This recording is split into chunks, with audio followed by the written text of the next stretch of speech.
స్వర్గీయ డాక్టర్ మన్మోహన్ సింగ్ గారి మృతికి నివాళులర్పిస్తూ, రాజు మరణించే నొకతార రాలిపాయే, కవియు మరణించే నొకతార గగనమెక్కే, రాజు జీవించే రాతి విగ్రహములందు, సుకవి జీవించే ప్రజల నాలుకయందు. ఇది మన ప్రముఖ తెలుగు కవి గుర్రం జాషువా గారు అన్నటువంటి మాటలు స్పష్టంగా ఖచ్చితంగా మన డాక్టర్ మన్మోహన్ సింగ్ గారికి సరిపోతాయి అధ్యక్ష. వారు ఈరోజు మన మధ్య లేకపోయినా, భౌతికంగా లేకపోయినా, వారు ప్రవేశపెట్టినటువంటి అనేక గొప్ప సంస్కరణలు, పథకాలు ప్రజల గుండెల్లో సజీవంగా చిరకాలంగా నిలిచిపోతాయని తెలియజేస్తూ, మరి డాక్టర్ మన్మోహన్ సింగ్ గారు అంటేనే సంక్షేమ స్వాప్నికుడిగా ఆయన పేరు పదిలంగా ఉంటుంది అధ్యక్ష. ఆయన బాల్యం చూస్తే 5 నెలల వయసులోనే తల్లిని కోల్పోయి మరి ఎన్నో కష్టాలు ఇబ్బందులను ఎదుర్కొని 5 దశాబ్దాలుగా అప్రతిహతంగా వివిధ దశల్లో వివిధ రంగాలలో భారతదేశానికి సేవలు అందించి భారతదేశం యొక్క ఔన్నత్యాన్ని, గొప్పతనాన్ని ప్రపంచానికి చాటినటువంటి మహనీయుడు అధ్యక్ష. త్యాగాల సన్నిధి, సంక్షేమ సారథిగా ఉన్నటువంటి కాంగ్రెస్ పార్టీ సిద్ధాంతాన్ని, ఆశయాలను సమోన్నతంగా నిలపడంలో మన్మోహన్ సింగ్ గారి యొక్క పాత్ర అమోఘమైంది అధ్యక్ష. తొలి ప్రధాని జవహర్లాల్ నెహ్రూ గారు, లాల్ బహదూర్ శాస్త్రి గారు, ఇందిరాగాంధీ గారు, రాజీవ్ గాంధీ గారు, పివి నరసింహారావు గారుల యొక్క విప్లవాత్మకమైనటువంటి సంస్కరణల వారసత్వాన్ని పుణికిపుచ్చుకొని యూపీఏ చైర్పర్సన్ సోనియమ్మ సారథ్యంలో సంక్షేమ రాజ్యాన్ని స్థాపించినటువంటి మరి సాహసి మన డాక్టర్ మన్మోహన్ సింగ్ గారు అధ్యక్ష. చట్టాలు, సామాజిక న్యాయ విధానాలను అమలు పరిచారు అధ్యక్ష. హక్కుల ఆధారిత అభివృద్ధి విధానాన్ని అవలంబించారు అధ్యక్ష. దేశ చరిత్రలో మైలురాళ్లుగా నిలిచిపోయే పాలన మార్పులను, సంక్షేమ పథకాలను ప్రవేశపెట్టిన ఘనత కూడా మన డాక్టర్ మన్మోహన్ సింగ్ గారిది అధ్యక్షత. 20 ఏళ్ల తెలంగాణ రాష్ట్ర ప్రజల యొక్క ఆకాంక్షను నెరవేర్చినటువంటి మహనీయుడు. ప్రధానమంత్రి హోదాలో మరి ఆయన అనేక ఇబ్బందులు ఎదురైనా కూడా వాటినన్నింటినీ అధిగమించి తెలంగాణ రాష్ట్ర ప్రజలకు సోనియమ్మ గారు ఇచ్చినటువంటి మాటను నిలబెట్టి మనందరికీ ఆత్మ గౌరవాన్ని, హక్కులను, ప్రత్యేక రాష్ట్రాన్ని అందించినటువంటి మహనీయుడు మరి మన్మోహన్ సింగ్ గారికి తెలంగాణ ప్రణమిల్లి నివాళులు అర్పిస్తుంది అధ్యక్ష. కాంగ్రెస్ మూల సిద్ధాంతమైనటువంటి సంక్షేమానికి, చట్టబద్ధత, సామాన్యులకు చట్టపరమైనటువంటి హక్కులను కల్పించినటువంటి ఆర్థిక రూపశిల్పి మన్మోహన్ సింగ్ గారు అధ్యక్ష. సంక్షేమ పథకాలు అంటే కేవలం ప్రభుత్వం యొక్క దయాదాక్షిణ్యాలు కాదు, ప్రజల యొక్క హక్కులు అని ఆయన ఏ పథకం ప్రవేశపెట్టినా దానికి చట్టబద్ధత కల్పించినటువంటి గొప్పతనం కూడా ఆయన ఆధ్వర్యంలో, ఆయన ప్రధానిగా ఉన్నప్పుడే ఆ యొక్క చట్టబద్ధత తీసుకొచ్చిండు అధ్యక్ష.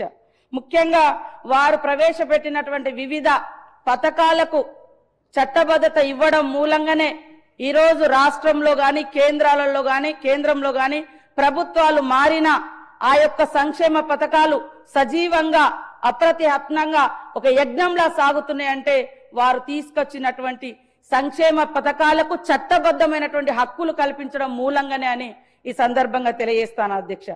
పేదల సంక్షేమం ఒక యజ్ఞంలా ఉండాలనే మరి వారు తీసుకొచ్చినటువంటిది, అత్యంత ప్రభావితం చేసినటువంటిది పేదల కోసం ఉపాధి హామీ చట్టం. 2005లో తీసుకొచ్చినటువంటి ఉపాధి హామీ చట్టం మూలంగా ఇవాళ కోట్ల మంది పేదలకు ఆ ఉపాధిని కల్పించినటువంటి చట్టం అధ్యక్ష. ఈ రోజు కేంద్రంలో ఏ ప్రభుత్వం వచ్చినా, రాష్ట్రంలో ఎవరొచ్చినా కానీ ఆ చట్టం 11 సంవత్సరాలైనా కూడా ఈ రోజు వరకు మరి ఉన్నది అంటే ఇతర ప్రభుత్వంలో దానికి చట్టబద్ధత రావడం మూలంగానే ఈ సందర్భంగా తెలియజేస్తా ఉన్నాను అధ్యక్ష. ముఖ్యంగా పని చేసే హక్కు, పని దినాలు పొందే హక్కు, దాని ద్వారా అర్ధాకలి మరి ఉపాధి లేనితనం ఇవన్నీ ఉండకూడదని ఉపాధి హామీ చట్టం తీసుకురావడం జరిగింది అధ్యక్ష. ముఖ్యంగా ఈ యొక్క ఉపాధి హామీ చట్టం గురించి దేశమంతా ప్రధానంగా చర్చ జరిగింది కూడా కరోనా టైంలో ఇంత సాఫ్ట్వేర్, ఇంత అభివృద్ధి, ఇంత ఇది అని మనం గొప్పగా చెప్పుకున్నా పట్టణాలలో లాక్డౌన్ తోటి పల్లెల వైపు మరి అనేక మంది వస్తే అక్కడ ఉపాధి హామీ చట్టం, ఉపాధి హామీ పనులు హక్కున చేర్చుకొని మరి ఆర్థికంగా ఆకలి లేకుండా ఒక అమ్మలా కాపాడినటువంటి పని ఏదన్నా ఉంది అంటే అది ఉపాధి హామీ చట్టం. ఉపాధి హామీ చట్టం వచ్చిన నాటి నుండి 8 కోట్ల మంది మాత్రమే ఉపాధి హామీ చట్టంలో పనిచేసేది అధ్యక్ష. కానీ కరోనా కాలంలో దాదాపుగా 11 కోట్ల మంది ఉపాధి హామీ కూలీలుగా మారి తమ యొక్క ఆకలిని తీర్చుకున్నటువంటి అంటే పని ఏదైనా ఉందంటే ఉపాధి హామీ చట్టం. ఇది చట్టంగా ఉండడం మూలంగానే ఇవాళ గ్రామాలలో మన రాష్ట్రానికి గాని దేశ ప్రజలకు గాని రావాల్సినటువంటి పని దినాలు వస్తున్నాయి, హక్కులు, అభివృద్ధి, ఆకలి తీర్చుకోవడం ఇవన్నీ కూడా జరుగుతుందని నేను తెలియజేస్తా ఉన్నాను అధ్యక్ష. ముఖ్యంగా కర్షకుడి కర్రు కదిలితేనే మనకు 4,000 నోట్లకు పోతాయనేటువంటి విషయం మనందరికీ తెలుసు అధ్యక్ష. దేశంలో మొట్టమొదటిసారి రైతన్నల కోసం 70,000 కోట్ల రూపాయల రుణమాఫీ చేసినటువంటి ఘనత ఆనాటి యూపీఏ గవర్నమెంట్ మన్మోహన్ సింగ్ గారి యొక్క ప్రభుత్వం అని ఈ సందర్భంగా తెలియజేస్తా ఉన్నాను అధ్యక్ష. ముఖ్యంగా మనిషికి అన్నిటికంటే పెద్ద శత్రువు ఏదైనా ఉంది అంటే అది ఆకలి. ఈ ఆకలిని నివారించాలి అంటే ఏం చేయాలి అని సోనియమ్మ గారి నాయకత్వంలో పేదలకు ఆహార భద్రత చట్టం తీసుకొచ్చి 2013లో మరి గౌరవంగా జీవించాలి, తిండి గింజలు వారికి దక్కాలని ఆహార భద్రత చట్టాన్ని కూడా సోనియమ్మ గారి నాయకత్వంలో తీసుకొస్తే ఆహార భద్రత చట్టం ద్వారా 81,31,00,000 మందికి రేషన్ కార్డ్స్ ద్వారా మరి తిండి గింజలు అందజేయడం జరుగుతుంది అధ్యక్ష. అర్ధాకలి మరి అదే విధంగా ఆకలి చావులు దేశంలో ఉండకూడదనే ఉద్దేశంతో ఈ రోజు మరి ఆ యొక్క ఫుడ్ సెక్యూరిటీ యాక్ట్ ఆనాడు మన్మోహన్ సింగ్ గారి అధ్యక్షతన వస్తే ఈ రోజు వరకు కూడా వారిచ్చినటువంటి రేషన్ కార్డు మనం రాష్ట్రాల్లో పెంచుకున్నప్పటికీ కేంద్రం నుంచి అదనంగా పెరగలేదు అధ్యక్ష. అవే ఉన్నాయి. రాష్ట్రాలు ఎక్కడికక్కడగా రేషన్ కార్డులు పెంచుకొని పేదలకు రేషన్ అందిస్తున్నటువంటి విషయాన్ని కూడా మీకు గుర్తు చేస్తా ఉన్నాను అధ్యక్ష. ఈ రోజు మరి దళితులకు గాని, గిరిజనులకు గాని, ఆదివాసులకు గాని, బడుగు బలహీన వర్గాలకు, మైనార్టీలకు, పేదింటి బిడ్డలకు చదువుకోవడం ఒక గగనమైనటువంటి పరిస్థితుల్లో 6 సంవత్సరాల నుంచి 14 సంవత్సరాల వయసు కలిగినటువంటి ప్రతి ఒక్కరికి నిర్బంధ విద్య పెట్టి రైట్ టు ఎడ్యుకేషన్ అటువంటి చట్టాన్ని తీసుకొచ్చి ప్రతి ఒక్కరికి కూడా చదువుకునే హక్కు ఉంది అనే విధంగా మరి ఈ చట్టాన్ని కూడా ప్రవేశపెట్టి అందరిని ద్రాక్షలాగున్నటువంటి చదువును అందరికీ అక్షర వెలుగై నిలిచారు మన మన్మోహన్ సింగ్ గారు అధ్యక్ష. ఒక్కసారి 70,000 కోట్ల రూపాయల బడ్జెట్ ను ప్రవేశపెట్టి విద్యకు ఒక్కసారి 70,000 కోట్ల రూపాయల బడ్జెట్ విద్య కోసం ప్రవేశపెట్టి దేశంలో 30,000 స్కూళ్లను నిర్మించి అదే విధంగా స్కూళ్ల రిపేర్ గాని ఇతరత్ర ప్రభుత్వ పాఠశాలల మౌలిక వసతులను కల్పించడం గాని ఇవన్నీ చేసినటువంటి ఘనత కూడా వారికే దక్కుతుంది అధ్యక్ష. గ్రామీణ పేదలకు, అడవి బిడ్డలకు, మరి మారుమూల ప్రాంతాల బిడ్డలకు కూడా ఆరోగ్య సౌకర్యం అందుబాటులోకి ఉండాలని 2005లో నేషనల్ రూరల్ హెల్త్ మిషన్ ను ప్రారంభించినటువంటి ఘనత కూడా మన డాక్టర్ మన్మోహన్ సింగ్ గారిదే అధ్యక్షత.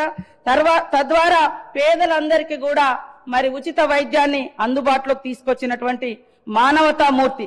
కొంతమంది వారిని మౌనముని అన్నారు అధ్యక్ష. కానీ ఆయన మౌనముని కాదు, సంక్షేమాన్ని చట్టబద్ధం చేసినటువంటి మహర్షి, గొప్ప మానవతామూర్తి, చైతన్య దీప్తి అని కూడా ఈ సందర్భంగా నేను తెలియజేస్తా ఉన్నాను అధ్యక్ష. మన్మోహన్ సింగ్ గారి కాలంలో విప్లవాత్మకమైనటువంటి చట్టం. ఇవాళ సమాచారం అనేది ఒక ఎంపీలకో ఎమ్మెల్యేలకో లేదా కొన్ని వర్గాలకో తెలిసేది. గవర్నమెంట్ ఏం డెసిషన్ తీసుకుంటుంది, ఎక్కడేమి ఎలాంటి అభివృద్ధి కార్యక్రమాలు నడుస్తున్నాయి, దాంట్లో మంచి చెడు.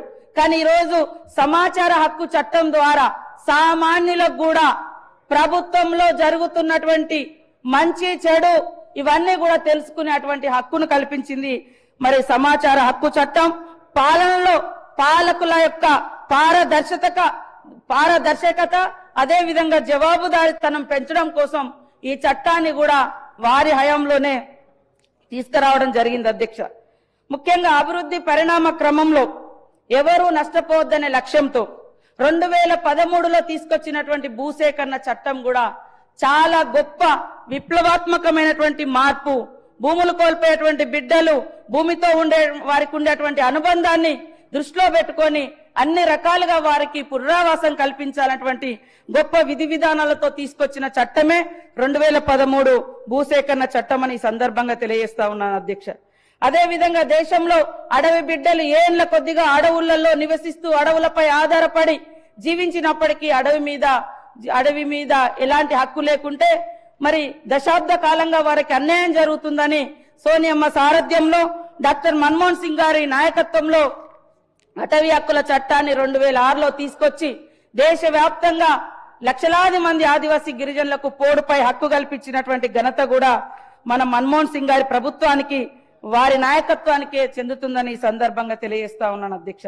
అదే విధంగా ఆధార్ చట్టం తెచ్చి ప్రభుత్వ పథకాలలో వాటి అమలులో ఎలాంటి లోపాలు ఉండకూడదని ఇలా ఎన్నో విప్లవాత్మకమైనటువంటి మార్పులను తీసుకొచ్చినటువంటి మహనీయుడు, చట్టాలను తీసుకొచ్చినటువంటి మహనీయుడు, ప్రతి స్కీమ్ ఒక చట్టంగా ఉండాలి అని చట్టబద్ధత కల్పించినటువంటి మహనీయుడు డాక్టర్ మన్మోహన్ సింగ్ గారని చెప్పడంలో ఎలాంటి ఇది లేదు అధ్యక్ష. కావున దౌత్య శక్తితో అగ్ర రాజ్యాల సరసన దేశాన్ని నిలపడంతో పాటు అన్ని రంగాల్లో భారతదేశాన్ని అగ్రగామిగా నిలిపిన దార్శనికుడు మన డాక్టర్ మన్మోహన్ సింగ్ గారు అధ్యక్షత. ఈరోజు 1991లో ఆర్థిక మంత్రిగా బడ్జెట్ ను ప్రవేశపెడుతూ చేసిన వ్యాఖ్యానాలు తన ఆత్మవిశ్వాసానికి, అచంచల దేశభక్తికి నిదర్శనంగా నిలుస్తాయి అధ్యక్ష. ప్రపంచమా చెవులు రిక్కించి విను, ఆత్మ నున్యత నుండి అభివృద్ధి మందగమనం నుండి భారత్ మేల్కొంది, మేము అధిగమిస్తాం, మేము విజయం సాధిస్తామని నినదించాడు అధ్యక్ష. అన్నట్లుగానే ప్రపంచాన్ని అబ్బురపరిచేలా మరి దేశ ప్రగతిని మరి ముందుకు నడిపినటువంటి సాహసికుడు, ఆర్థిక మంత్రిగా దేశంలో సరళీకృత ఆర్థిక విధానాలను ప్రవేశపెట్టి ప్రపంచంతో పోటీ పడేలా భారతదేశాన్ని తీర్చిదిద్దినటువంటి ఆర్థిక రూపశిల్పి మన మన్మోహన్ సింగ్ గారని చెప్పడం జరుగుతుంది అధ్యక్ష. దేశ చరిత్రలో కనివిని ఎరగని రీతిలో 10% దేశ అభివృద్ధి రేటు 10% వృద్ధి రేటు సాధించడంలో మన్మోహన్ సింగ్ గారు ముందు చూపుతో వ్యవహరించారు అధ్యక్ష. ప్రధాని అంటే మంత్రుల్లో ప్రథముడు. అందుకనే సమిష్టి నిర్ణయాలు, సమిష్టి విధానాలతో మరి ఆదర్శవంతమైనటువంటి ప్రధానమంత్రిగా మన ముందు వారి యొక్క జీవితం ఉంది అధ్యక్ష. ఈరోజు విద్వేష రాజకీయాలకు, విధ్వంస ప్రచారాల జోలికి వెళ్లకుండా సర్వే జన సుఖినో భవంతు అనేటువంటి సూత్రాన్ని ఆచరించారు అధ్యక్ష. ఇంత చేసిన రాజకీయ దురుద్దేశాలతో నాటి మీడియా, నాటి విపక్షాలు తనను అవమానాలకు గురి చేసినా ఎక్కడా లొంగలేదు. మీడియా ప్రతిపక్షాలు తనపై నిర్దయంగా ప్రవర్తించిన చరిత్ర మాత్రం తన పట్ల దయచూపుతుంది అని మన్మోహన్ సింగ్ గారు ప్రధానిగా చివరి ప్రెస్ మీట్ లో చెప్పడం జరిగింది అధ్యక్ష. History will be kinder to me than the contemporary media అని.